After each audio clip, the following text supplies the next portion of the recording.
Trump a une attitude agressive envers la Russie et la Chine mais aussi veut relancer la course aux armements. Quand Trump dit Make America Great Again, il pense probablement à l'armée et à une suprématie et une domination militaire des États-Unis d'Amérique sur le monde entier. Trump a annulé les accords avec l'Iran et les accords nucléaires avec la Russie signés entre Gorbatchev et Ronald Reagan. Mais aussi le plus important, Trump a signé une loi autorisant les USA à officiellement créer des armes bactériologiques et biologiques et la modification génétique d'organismes vivants. L'Amérique n'avait pas attendu Trump pour participer à cette course morbide à la création d'un virus tueur, mais Trump a voulu sans doute rendre publiques ses recherches pour répandre la peur ou relancer la course aux armes de destruction massive. Trump a tacitement menacé d'utiliser des armes biologiques pour exterminer 10 millions de personnes en Afghanistan. Nous pourrions gagner cette guerre si je voulais tuer 10 millions de personnes, ce que je ne fais pas. Je ne cherche pas à tuer une grande partie de ce pays Afghanistan. J'ai des plans pour l'Afghanistan selon lesquels, si je voulais gagner cette guerre, l'Afghanistan serait rayé de la surface de la terre. Ce serait fini.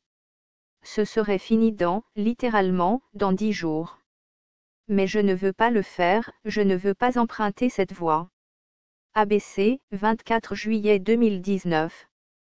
Comme je l'ai dit, et je le dirai un certain nombre de fois, et cela n'utiliserait pas le nucléaire, nous pourrions gagner cette guerre en une semaine si nous voulions la gagner rapidement, mais je ne cherche pas à tuer 10 millions de civils, cité par Presse TV, 21 août 2019, non souligné dans l'original. Ces déclarations cyniques doivent-elles être prises au sérieux ? Étant donné que le président Trump est maintenant sorti et a ouvertement admis que des plans pour un génocide sont envisagés, il est raisonnable d'examiner les moyens pratiques dont dispose la machine militaire américaine pour mettre en œuvre cette entreprise criminelle, ce qui équivaut à un génocide.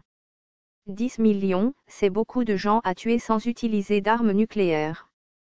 Même une décennie de guerre en Indochine, avec des bombardements aériens massifs, n'a réussi à tuer qu'environ 4 millions de personnes, donc une campagne aérienne en Afghanistan serait insuffisante pour réaliser quelque chose à cette échelle.